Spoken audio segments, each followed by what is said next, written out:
Agradezco mucho esta invitación para referirme a Enrique. Yo sinceramente estoy anhelando su beatificación porque creo que su figura se va a agregar para completar un hermoso poliedro argentino.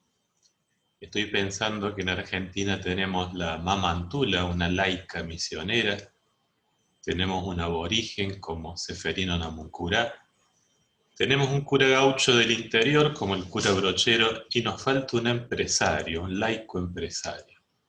Qué hermoso cómo cierra entonces este precioso collage. Pero en el caso de Enrique me interesa particularmente destacar que Enrique realiza la figura del empresario que propone el Papa Francisco. Francisco ha dicho en sus encíclicas que ser empresario es una noble vocación, es un llamado de Dios, que es mucho decir. Pero propone una serie de características unidas a la figura de alguien que busca crear riqueza, producir riqueza, desarrollar el mundo. Y Enrique Yo ha realizado, yo creo, esa figura verdaderamente ideal y modélica de un empresario cristiano. En su tiempo, siendo rector de la UCA, me entusiasmó la figura de Enrique porque se lo consideraba uno de los fundadores de la universidad, ¿no? Pero me puse a leer un diario de su juventud y me impactó la frescura y la claridad con la que él expresaba su interior. Qué lindo que es poder conocer a alguien cercano a nosotros, porque no falleció hace tanto tiempo, es de nuestra época, ¿no? Y que haya dejado una manera de conocer su interior. Y después tenemos también una serie de conferencias que él ha dictado muy bien preparadas, donde se percibe su forma mentis.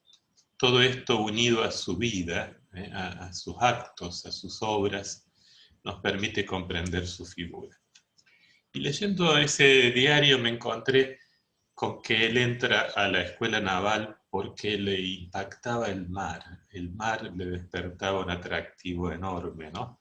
Y él dice, por ejemplo, aquí en su diario, veo el sol, la espuma, todo me pone contento. Vi una ola romper contra la mampara, una ola grande que desbordaba de hermosura y de alegría. ¿Cómo no dar gracias al Creador? Fíjense este impacto espiritual que le despertaba a él la grandeza del mar. Pero esto es un símbolo de su espíritu grande, su espíritu amplio de horizontes enormes, que es lo que él trató después de plasmar en su propia existencia. Ahora, una cosa muy linda es que uno ve en el diario también sus debilidades de adolescente, ¿no? En su época de los 14 años y en adelante, uno percibe también esas debilidades propias del carácter, ¿no? Cosas que necesitan una maduración. Tendía a veces a ponerse muy autoritario con sus compañeros, a veces hasta agresivo. Fíjense lo que escribe. Hay que hacerles entrar las cosas por los oídos, la vista, las piernas y hasta por la espalda con un buen golpe.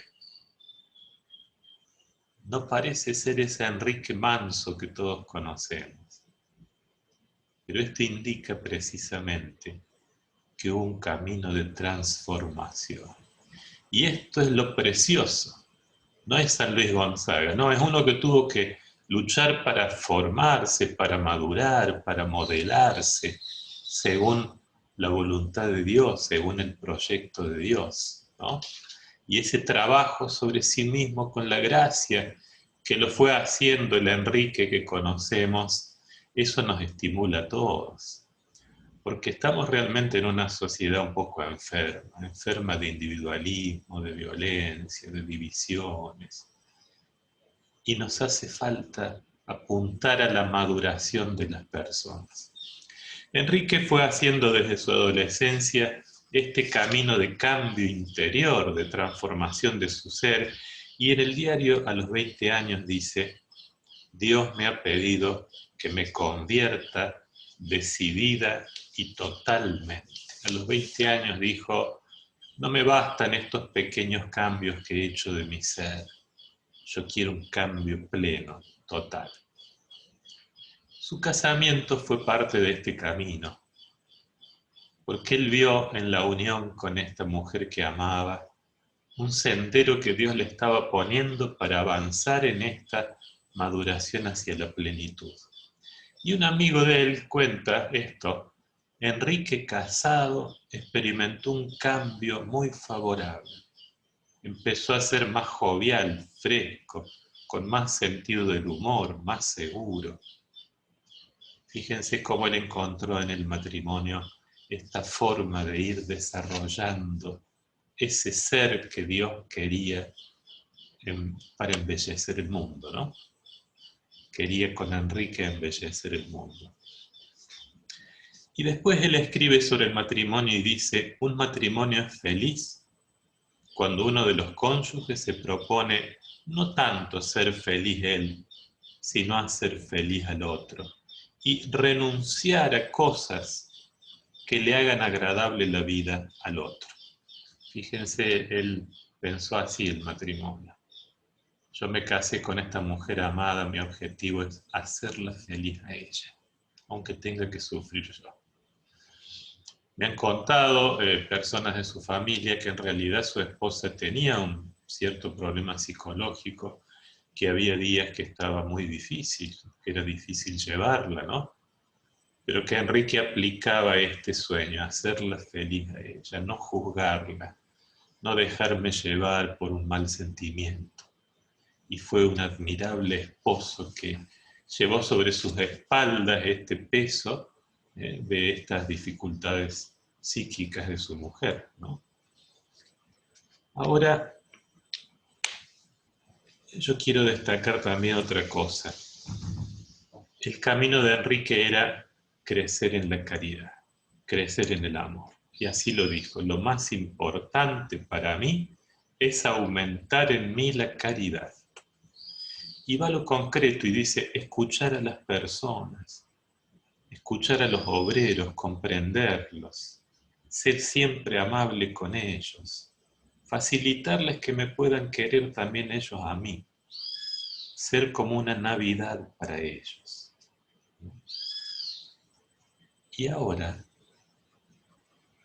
uno se pregunta, ¿esto era un voluntarismo? Como decir, yo con mi fuerza de voluntad quiero conseguir esto.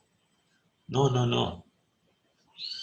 Enrique tenía un trabajo de lectura de textos espirituales, de estudio de la teología, leía libros de teología de primer nivel, de los teólogos más reconocidos en aquel momento, y se dejaba cultivar también por la reflexión y la oración para encontrar las motivaciones más profundas. Fíjense lo que dice, el ser humano hecho imagen y semejanza de Dios realiza su personalidad volviéndola abierta y receptiva, porque esto ocurre en las personas divinas, que están absolutamente abiertas la una a la otra, hasta el punto que su vida es única para cada una de ellas. Una vive puramente en la otra. No hay ninguna pulsación en una que no sea al mismo tiempo de la otra.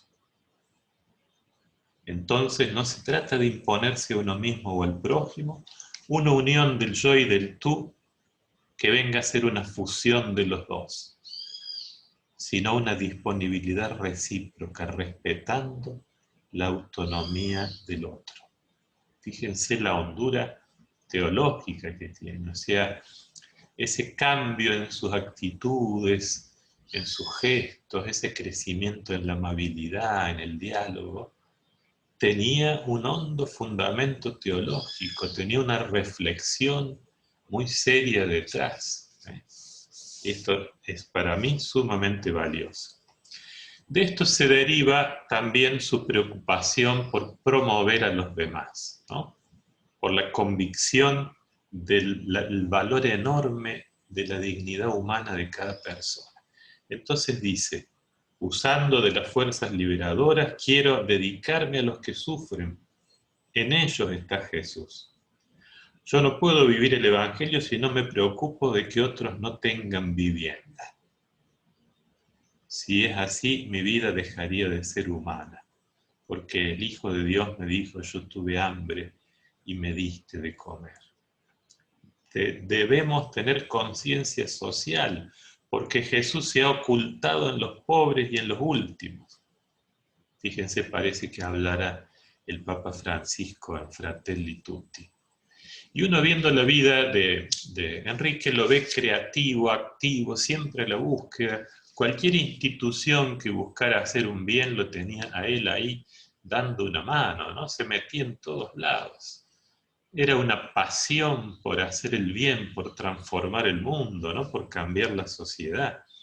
Y fíjense lo que decía.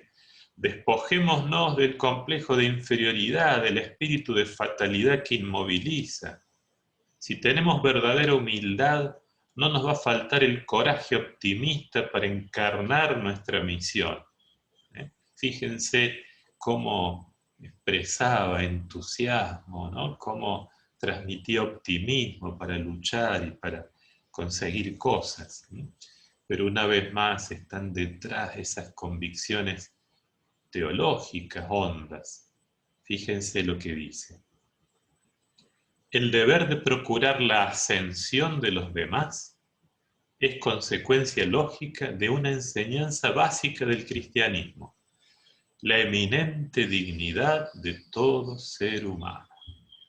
Este punto ustedes lo van a encontrar 30 veces en la encíclica Fratelli Tutti, repetido hasta el cansancio. Miren cómo Enrique veía que el deber de promover al otro, promover al obrero, promover al último para que pueda trabajar, desarrollarse, hacer crecer sus dones, fructificar, ¿no? Deriva de la eminente dignidad que tiene esa persona humana. Y en estas convicciones teológicas de Enrique hay una que toca particularmente su vocación empresaria. Porque él quería ser un buen empresario porque tenía detrás esta convicción teológica. Y fíjense lo que decía. Eficacia, energía, iniciativa. Es mi deber de Estado, como empresario, deber de Estado, ser eficiente para poder distribuir más, porque para distribuir hay que producir. La eficacia es la mejor garantía de que haya trabajo para los obreros. Y es lo que la empresa debe buscar. Esto es lo que dice Francisco a los empresarios. Tenés una noble vocación que te lleva a producir riqueza, a acrecentar los bienes, pero al mismo tiempo busca que eso sirva para generar una fuente de trabajo, que te obsesione, que otros puedan realizarse gracias al trabajo que vos les generás. Y una vez más, esto tiene detrás un trasfondo teológico hondo, muy hondo. Miren cómo lo explica el mismo Enrique. Desde el punto de vista de la unión de la naturaleza humana al Hijo de Dios, la materia ha sido promovida, la materia ha sido asumida por la divinidad. Desde entonces cada criatura está elevada, transfigurada. El mundo entonces no solo nos estimula a alabar a Dios, también nos invita a que lo desarrollemos mediante nuestro trabajo. Fíjense, en el misterio de la encarnación, él encuentra el último sentido de su lucha como empresario para desarrollar este mundo. Era verdaderamente un teólogo, no porque por sí mismo se dedicara a la teología, sino porque le gustaba leer buenos teólogos para encontrarle un sentido hondo a sus iniciativas. Yo creo entonces que con esto poquito que les he dicho, uno ve qué hermoso que lo podamos tener como modelo canonizado, modelo de los empresarios, porque es mucho lo que Enrique nos ha dicho con su vida, con su pensamiento y con su espiritualidad. Yo escribí un librito que trata de recoger todo esto con los textos de Enrique, que se llama Ser santos en medio del mundo. Precisamente de eso se trató su vida, ser santo en medio del mundo. Muchas gracias.